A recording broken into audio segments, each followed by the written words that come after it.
అనలిస్టులు అందరూ కలిసి మేము చాలా పెద్ద క్వశ్చన్స్ పెట్టారు. మీ సమాధానాలు వ్యతిరేక చాలా పాజిటివ్గా అంటే టు బి ఆనెస్ట్ అంటే ఈ పూట ప్యానెల్ నిజంగా చాలా రిలాక్స్డ్గా చాలా హ్యాపీగా చేసుకుంటున్నాను సార్.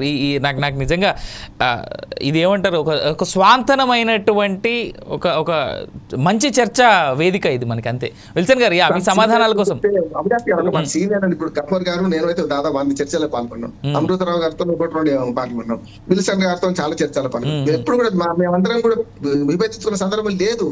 ఎక్కడ వస్తుంది అంటే కొంచెం స్థాయి తక్కువ, స్థాయి అంటే వ్యక్తి కాదు, అవగాహన తక్కువ వ్యక్తి పిలిస్తే సమస్య వస్తుంది. వాళ్ళు స్వామి కంటే స్వామి భక్తి, రాజు కంటే రాజభక్తి, మా పార్టీ ఇదే అంటే ఇదే కొట్లాటోళ్ళు ఉంటారు. అలాంటి వాళ్ళు ఈ మధ్య కాలంలో ఎక్కువ అయిపోయారు సార్. రైట్, విల్సన్ గారు సమాధానం ఇద్దాం. విల్సన్ గారు, ఇప్పుడు విశాఖ అంటే నేను ఓపెన్ గా చెప్తున్నానండి, విశాఖ స్టీల్ అంటే పేదది కాదు, 3 లక్షల కోట్ల పైనే అక్కడ వర్త్ ఆఫ్ ల్యాండ్స్ ఉన్నాయి. అయితే అవి రాష్ట్రపతి పరిధిలో ఉన్నాయి ల్యాండ్స్. అంటే మనం ప్రాక్టికల్ గా చూసుకున్నప్పుడు పెట్టుబడుల ఉపసంహరణలో 100వ స్థానంలో ఉందని ఓపెన్ గా చెప్పాము మేము, రహస్యంగా పెట్టలేదు. అదే సమయంలో మాకు సాధ్యం అయ్యేది చేస్తామంటాం, సాధ్యం కాంది మా వల్ల కాదని చెప్తాం. ఉదాహరణకి ప్రత్యేక హోదా అన్నారు, ఆ పేరుతో నిధులు సాధ్యం కాదన్నాం. ఆల్టర్నేటివ్ ఇస్తా ఉన్నాము, ఆల్టర్నేటివ్ ఇస్తున్నాం కూడా. అంటే భారతీయ జనతా పార్టీని అర్థం చేసుకుంటే ఇది సాధ్యమయ్యేది మేము చెప్తాం, సాధ్యం కానీ అసలు చెప్పలేము. అదేవిధంగా ప్రైవేటీకరణ అంటే ప్రైవేట్ రంగంలో మనకు అనేక అంశాలు ప్రైవేట్ రంగం వెళ్తున్నాం. ఆర్టీసీ బస్సు ఉంది, ప్రైవేట్ బస్సు ఉంది, కాబట్టి ఎవరు అవసరాలు తీర్చుకుంటారు. ఇక్కడ మనకు అవసరం ఉంది, ఇక్కడ మనకి స్టీల్ అవసరం ఉంది. ఇక్కడ ఉత్పత్తి వల్ల కొన్ని వేల మంది, లక్షల మందికి ఉద్యోగాలు వస్తాయి. ఇది ఫ్యాక్ట్. కారణాలు దీని వెనక ఎవరు కుట్ర చేశారు, లేకపోతే ఎవరి హయాంలో ఇటు జరిగింది, ఇప్పుడు కాంగ్రెస్ పార్టీ హయాం నుంచి నడుస్తూ ఉంది కదా, కొత్తది కాదు కదా. ఇందిరాగాంధీ గారు ఇచ్చిన స్టీల్ ప్లాంట్ ఈరోజు ఈ పరిస్థితి ఎందుకు వచ్చింది అంటే ఇది పథకం ప్రకారం జరిగిందా, లేదా తెలుగు వాళ్ళ మీద కుట్ర జరిగిందా, ఏం జరిగిందా ఒక ఎంక్వైరీ కమిషన్ కూడా వేయాల్సి వస్తుంది. లేకపోతే ఇంతమంది అధికారులు లేకుండా విశాఖ స్టీల్ ప్లాంట్ ఎట్లా నడుస్తుంది అంటే విచారణ కూడా జరగాల్సిన నెసిటీ ఉంది. అదే సమయంలో ఇక్కడ మనం గమనించాల్సింది ఏంటంటే, ఇప్పుడు ఎయిర్ ఇండియాని ప్రైవేటీకరణ చేసిన తర్వాత, టాటా వాళ్ళకి ఇచ్చిన తర్వాత అది కొంత వేగవంతంగా వెళ్తుంది కదా. కాబట్టి ప్రైవేట్ వాళ్ళు అంటే ఎవరో కాదండి, ప్రైవేట్ అంటే మనమే. అయితే జగన్మోహన్ రెడ్డి గారు ఆ స్థలాలు అయితే పోస్కో వాళ్ళకి ఎవరికి అమ్మడం కోసం మరి వాళ్ళతో చర్చలు జరిపారు అనేది మనం మీడియాలో చూసాం. ఆయన పీరియడ్ లో ఎక్కడగాడా ఇక్కడ ఉద్యోగులు లేరు, ఇది లేదు అని చెప్పి మాట్లాడిన చరిత్ర లేదు. ఇంకా ఆ స్థలం అమ్మేసుకుంటే స్టీల్ ప్లాంట్ నడపవచ్చు, ఇటువంటి కొంచెం భాష వచ్చింది తప్ప దీన్ని కాంక్రీట్ చేయాల్సిన అవసరాన్ని ఆ రోజు వాళ్ళు గుర్తించాల.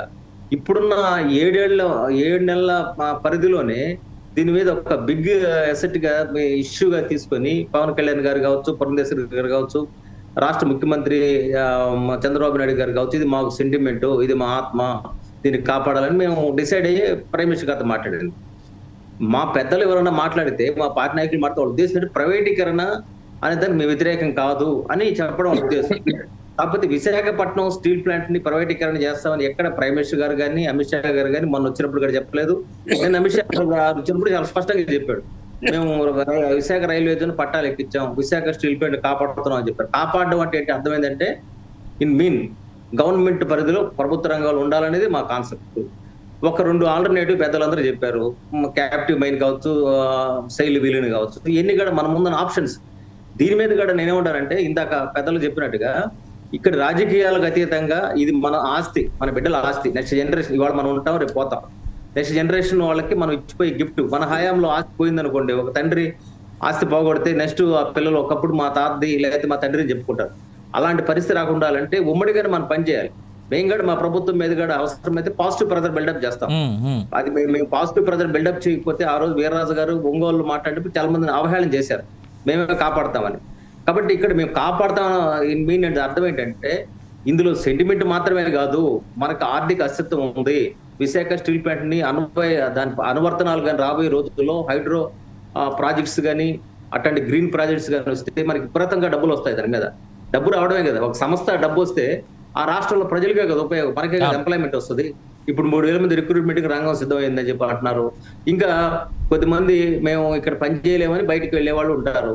కాబట్టి ఇక్కడ ఇది ఒక సంధి కాలం. అందుకని ఏంటంటే యూనియన్ నాయకులు, ట్రేడ్ యూనియన్ నాయకులు కేంద్ర ప్రభుత్వంతో చర్చలు జరపచ్చు, అదే సమయంలో సందేహాలుగా నివృత్తి చేసుకోవచ్చు. కాబట్టి మేము మాత్రం చాలా స్పష్టంగా మా పార్టీ నాయకులు కావచ్చు, కూటమి నాయకులు కావచ్చు, విశాఖ స్టీల్ ప్లాంట్ కాపాడే విషయంలో ఏకోన్ముఖంగా ఆలోచిస్తున్నాం. సందేహాలు అవసరం లేదు. న్యాచురల్ గా మిగతా వాళ్ళకి సందేహాలు ఉంటాయి. ఆ సందేహాలను మేమేమి ఇప్పుడు నేను చెప్పంగానే ఆ సందేహాలు వాళ్ళే వదులుకోరు. ఏదైనా కాలం తెలియజేస్తుంది. ఆ నిజాలు నిగ్గు తేలాలంటే కాల పరీక్షలో నిలబడాల్సింది. ఇంకా అంతకు మించి మార్గాలు లేవు. కాబట్టి ఇప్పుడు దాకా ఉన్న పరిస్థితి 4 ఏళ్ల పాటు అది ప్రైవేటీకరణ జరగకుండా కాపాడడంలో ప్రతి భారతీయ జనతా పార్టీ కార్యకర్త పనిచేశారు. మాధవ్ గారు పనిచేశారు, విష్ణు కుమార్ రాజు గారు పనిచేశారు. బయట ప్రపంచానికి తెలియకపోవచ్చు కొన్ని వాస్తవాలు. అంతర్గతంగా మాకు చర్చలు జరుగుతాయి. పైకి మాకు సెంటిమెంట్ అది. దానివల్ల మేము మొన్న నష్టపోయాం కాడ, మన ఓట్లు కూడా ఎమ్మెల్సీగా మన మాధవ్ గారు పడ్డప్పుడు అంటే ఒక నెగిటివ్ పబ్లిసిటీ వచ్చినప్పుడు ఓట్ బ్యాంక్ మాకు తగ్గుద్ది. ఇప్పుడు మేము ఓట్ బ్యాంకు మీరు అన్నట్టుగా ఇది చేయడం ద్వారా మాకు మంచి జరిగితే మాకు ఓటు కూడా వస్తుంది కదా. ఒక విశాఖ స్టీల్ ప్లాంట్ కాపాడితే విశాఖపట్నం వాసులకే కాదు కదా. బట్ విల్సన్ గారు బట్ ఇప్పుడు ఉన్నటువంటి అంటే బాధల్లో ఎక్కడ కలుగుతుందంటే ఈ మాధవ్ గారు తర్వాత విష్ణుకుమార్ రాజు గారు చేసినటువంటి స్టేట్మెంట్స్ కారణంగానే పెద్ద ఎత్తున బాధ కలుగుతా ఉంది కదా కార్మికుల్లో, కార్మిక సంఘాల నాయకుల్లో కూడా. నేను ఆ స్టేట్మెంట్స్ అబ్జర్వ్ చేయలేదండి. యాజ్ ఎ స్పోక్స్ పర్సన్ గా మా పార్టీ లైన్ చెప్తున్నాము. మా పార్టీ లైన్ మాకు ఇచ్చిన డైరెక్షన్ మేము ఖచ్చితంగా విశాఖ స్టీల్ ప్లాంట్ కాపాడతాం అనేది అఫీషియల్ హోదాలో నేను చెప్తున్నాను, అధికార ప్రతినిధిగా చెప్తున్నాను. ఇక పార్టీ లైన్ ఒకటి ఉండొచ్చు, ఏది ప్రైవేటీకరణ మాకు అనుకూలమైన అంశాల్లో ప్రైవేటీకరణ మేము సపోర్ట్ చేస్తాం. ఎందుకంటే ప్రైవేటీకరణ లేకుండా ఏమి నడుస్తుంది రోజు దేశంలో, ప్రతి వ్యవస్థలోనూ ప్రైవేటీకరణ పెరుగుతుంది కదా. కానీ దీని మీద ఒక డిస్కషన్ నడవాలి. అంతకుముందు మన్మోహన్ సింగ్ గారే ప్రైవేటీకరణకి పెద్దపీట వేశారు కదా. పెద్దపీట వేసిన తర్వాతనే కదా భారతదేశంలో మనకి తలసరి ఆదాయం పెరగడము, వేగవంతం కావడం. ఇప్పుడు రోడ్లు వచ్చాయి, రోడ్లు ప్రైవేటీకరణ కదా జరుగుతుంది. 4 లైన్స్ కానీ ఇవన్నీ కూడా స్వర్ణ చతుర్భుజి రోడ్లు ఇవన్నీ కూడా ప్రైవేట్ వ్యక్తులకు ఇవ్వబడ్డాయి కదా. మన టోల్ గేట్ అన్నాం, ఏంది టోల్ గేట్, వాళ్ళు టోల్ గేట్ వసూలు చేసుకుని మనకి రోడ్డు మార్గం వేస్తున్నారు. కాబట్టి ప్రభుత్వం అనేది 2 అంశాలు ఉంటాయి. ప్రభుత్వం అంటే ప్రభుత్వ రంగం ఉంటుంది, ప్రైవేట్ రంగం ఉంటుంది. కాబట్టి మనం ఆర్టీసీని కాపాడుకుంటాం, ప్రైవేట్ బస్సులే కాపాడుకుంటాం. కానీ ఇది మనది దిముఖ వ్యూహం. మన రాజ్యాంగమే చెప్తాం, దృఢ రాజ్యాంగం మన రాజ్యాంగం. కాబట్టి అవసరమైన దగ్గర మార్పులు చేర్పులు చేసుకుంటా ఉంటాం.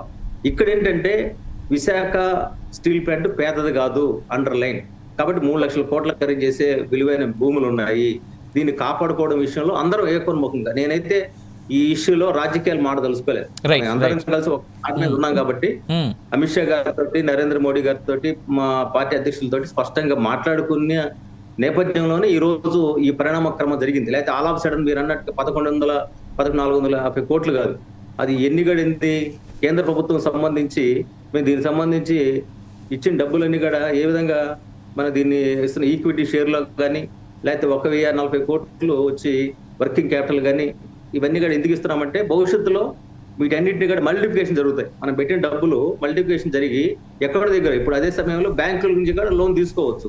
ఇప్పుడు బ్యాంకుల నుంచి లోన్ మేము ఇవ్వడం లేదు అంటున్నారు. నష్టం పోతున్న సంస్థలకి ఎవరు అయితే ఇది లాభాల బాటలో పట్టించినప్పుడు బ్యాంకులు కూడా ముందుకు వస్తాయి పాజిటివ్ గా. దీని మీద ఒక విస్తృతమైన అధ్యయనం జరగాలి, విస్తృత డిస్కషన్ జరగాలి. ఆ డిస్కషన్ జరిగిన తర్వాత ఖచ్చితంగా అగ్నిలో కాదని అపరంజ ఆభరణ కాదాలదు. కాబట్టి ఇప్పుడు ఎన్ని కూడా అక్కడ ప్లాస్టిక్ పనిచేసులు ఎట్టయితే నలిగి ఇనుము బయటకు వస్తుందో, పొటమారి వస్తుందో, అట్టాగని ఈ చర్చల ద్వారా కార్మిక సంఘాల చేసిన త్యాగం వృధా బాబు. వాళ్ళు నిరంతరం చేస్తున్న పోరాటాన్ని మేము అప్రిషియేట్ చేస్తున్నాము, దాన్ని వ్యతిరేకించడం లేదు. పవన్ కళ్యాణ్ ఓపెన్ గా వెళ్ళి కూడా మా మిత్రపక్షంగా ఉన్నప్పటికీ కూడా ఆయన విశాఖ స్టీల్ ప్లాంట్ రైతులకి వాళ్ళ అక్కడ కార్మికులకు అండగా నిలబడ్డారు. అదేవిధంగా మా పార్టీ కూడా నిలబడింది. ఇక్కడ అందరం కలిసి ఏకోన్ముఖంగా ఒక లక్ష్యం కోసం ప్రయాణం చేయాల్సిన అవసరం ఉంది. భావితరాల హక్కు ఇది. ఇప్పుడు ఇది మా ఒక్క హక్కు కాదు, వాళ్ళందరూ త్యాగాలు చేశారంటే అప్పట్లో ఒక లక్ష్యం కోసం చేశారు. దానివల్ల మన సంపద పెరుగుతుంది. ఆ సంపదని మనం కాపాడుకోవాలి. ఎక్కడైనా సరే కాపాడుకుంటాం. ఈ ఉక్కు కార్మిక ఏదైతే సమ్మెకు ఉన్నాయి, ఇవన్నీ నిరసనలు నేను కేవలం కార్మికుల సమస్య అనుకుంటే పొరపాటు సార్. కార్మికుల సమస్య కాదు, ఉక్కుకు ఉపాధికి చాలా దగ్గర సంబంధం ఉంది. ఒక మాట చెప్తాను, ఇవాళ ల్యాండ్, శాండ్, మైను, అట్లాగే సిమెంట్, ఉక్కు, ఈ 5 ప్రాధాన్యత వహించింది. ఎందుకంటే మీకు నిర్మాణ రంగంలో ఉపాధి బాగా లభిస్తుంది. పొద్దున వ్యవసాయం మెల్లమెల్లగా 50% దిగిపోతున్నది. వ్యవసాయంలో ఆదాయం లేవు. ఏముంటది, పరిశ్రమలు మా 20-22% దాటదు ఎప్పుడు పరిశ్రమలు ఉపాధి. కానీ నిజంగా సర్వీస్ రంగం కంటే బాగా ఉపాధి లభించింది. సర్వీస్ రంగం ఎట్లా పెద్ద వాటా ఉంటుంది, కానీ ఈ ఉపాధి లభించే దానిలో నిర్మాణ రంగం చాలా పెద్దది. అవినాష్ గారు మీకు తెలుసు, నిర్మాణ రంగంలో ఉక్కు ప్రాధాన్యత, ఉక్కు సిమెంట్ కదా, ఉక్కు సిమెంట్ 3 ప్రాధాన్యత కనుక రేపు అందుకనే ఉక్కు కేవలం కార్మికుల సమస్యగా మాత్రం చిత్రించవద్దు. మనం లార్జ్ స్కేల్ లో గతిశక్తికి కావాల్సింది. కాబట్టి దాని మీద అసలు మనకి ఇంకో డిఫరెంట్ ఒపీనియన్ ఉండదు. అందరికి కూడా ఒకటే ఏకాభిప్రాయం ఉంటుంది. రైట్, ఒక మాట గఫూర్ గారు ఒక మాట చెప్పండి సార్. ఎక్కడ చూసినా సరే నాకు ఎప్పుడు వినిపించేటువంటి మాట అంటే I mean it's at to be understood. దీనికి సంబంధించిన లోతైన విచారణలు నిజంగా జరిగి అండర్స్టాండింగ్ అనాలిసిస్ బయటికి రావాలేమో. ప్రభుత్వ రంగ సంస్థలన్నీ కూడా ప్రైవేట్ రంగం చేతుల్లోకి వెళ్ళిన తర్వాతే పెద్ద ఎత్తున లాభాలు పొందుతున్నాయి అనేటువంటి మాట చాలామంది ప్రభుత్వంలో ఉన్నటువంటి నాయకుల దగ్గర నుంచి నేను విన్నటువంటి మాట. అసలు దానికి వెనకాల ఉన్నటువంటి కారణం ఏమై ఉంటుంది? ప్రభుత్వంలో ఉన్నప్పుడు పర్ఫార్మెన్స్ ఎందుకు లేదు, ప్రైవేట్ అయినప్పుడు పర్ఫార్మెన్స్ ఎందుకు వస్తుంది? అవినాష్ గారు, అది అది ఆ ప్రచార పటాటోపం తప్ప ఫ్యాక్ట్ కాదండి. ఈ దేశంలో లక్షల పరిశ్రమలు ప్రైవేట్ రంగంలో మూతపడినాయండి. లక్షల పరిశ్రమలు ప్రైవేట్ రంగంలో ఉండే పరిశ్రమలు మూసేసి కార్మికుల్ని బయటికి తోలితే దిక్కులేని పద్ధతిలో కనీసం పిఎఫ్ కూడా రానటువంటి కేసులు 100 కేసులు చెప్తాను నేను. కాబట్టి ఇప్పుడు నిజంగా ప్రైవేట్ రంగమే అంత గొప్పగా అయితే ఇంకెంత దేశం చాలా అభివృద్ధి ఉండేది. ఇప్పుడు ప్రభుత్వ రంగం అనేటువంటిది ఒక సామాజిక బాధ్యత ఉన్నది ప్రభుత్వ రంగానికి. అక్కడ ఎస్టీలు ఉద్యోగ రంగాల్లో రక్షణ ఉంటుంది. ఒక సామాజిక బాధ్యత ఉంటుంది. ఆ తర్వాత వేతనాలు కూడా ఏది లివింగ్ వేజెస్ లేదా ఫెయిర్ వేజెస్ అనేటువంటి కాన్సెప్ట్ ప్రభుత్వ రంగంలోనే ఉంటుందండి, ప్రైవేట్ రంగంలో ఉండదు. మేము ఇప్పుడు సిమిలర్ స్టీల్ ప్లాంట్ కర్ణాటకలో చూసామండి. కర్ణాటక మన విశాఖ ప్లాంట్ లో పనిచేసేటువంటి వాళ్ళతో సగం జీతమే అక్కడ ఇస్తున్నారు, వాళ్ళతో డబుల్ వర్క్ అక్కడ చేస్తున్నారు. ఏమి అంటే పని చేస్తావు బయటికి వెళ్ళిపోతావు. కాబట్టి ప్రభుత్వ రంగము ప్రభుత్వ రంగం అనేది సమాజానికి అవసరం అండి. ప్రభుత్వ రంగంలో అయితే లేకపోతే అసలు దళితాలు లేదా వెనుకబడిన కులాలు మొత్తం ప్రజలందరూ నాశనం అయిపోతారు. సామాజిక బాధ్యత ఉండదు ప్రైవేట్ రంగానికి. లాభం ఇప్పుడు నారాయణమూర్తి గారు చెప్తున్నారు కదా 70 గంటలు పని చేయమని. ఎల్ఎన్టీ ఆయన చెప్తున్నాడు 90 గంటలు పని వారానికి. 90 గంటలు వారానికి అంటే ఎన్ని గంటలు పని చేయాలని రోజుకు? ఏమో మనుషులు ఆలోచన ఉందే వీళ్ళకు. కాబట్టి లాభము తప్ప సామాజిక బాధ్యత లేనటువంటిది ప్రైవేట్ రంగం. సమాజాన్ని ముందుకు తీసుకొని పోవడానికి, సమాజం యొక్క అవసరాన్ని వెనుకబాటును దృష్టిలో పెట్టుకొని పనిచేసేది ప్రభుత్వ రంగం. కాబట్టి ప్రభుత్వ రంగం ఎందుకు మేము విశాఖ స్టీల్ ప్లాంట్ ప్రభుత్వ రంగంలో ఉండాలంటున్నాం? విశాఖ స్టీల్ ప్లాంట్ లో ఎస్సీ ఎస్టీలు ఈ రోజు కూడా తీసుకోండి, ఆ చుట్టుపట్ల ఉండేటువంటి జిల్లాల్లో ఉండేటువంటి వాళ్ళు 1000 మంది అక్కడ ఉన్నారండి. వాళ్ళ కుటుంబాలు బాగుపడిపోయినాయి, వాళ్ళ పిల్లలు చదువుకుంటున్నారు. ఒకరికి మంచి ఉద్యోగం వస్తే వాళ్ళ తరం బాగుపడిపోతుంది. కాబట్టి సామాజిక బాధ్యత ప్రైవేట్ రంగానికి ఎక్కడ ఉందండి? ప్రభుత్వ రంగానికి ఉంటుంది. కాబట్టే ప్రభుత్వ రంగంలోనే అభివృద్ధి ఉంటుంది అనేది మా కాన్సెప్ట్. సరే, విమానాలు ఎగురుతున్నాయి, బాగా వెనుకోవచ్చు. ఇప్పుడు టాటా మోసం చేసినారనేసి ఇంకో కాన్సెప్ట్ ఉంది, వాళ్ళు పైలట్ సంఘం చెప్తుంది. టాటా వాళ్ళు మోసం, టాటానే చనిపోయినాడు, ఇప్పుడు ఇంకో టాటా వచ్చిండొచ్చు. పాయింట్ ఏమిటంటే నేను విల్సన్ గారితో ఆ విషయంలో ఇప్పుడు తగాద పడదలుచుకోలేదు.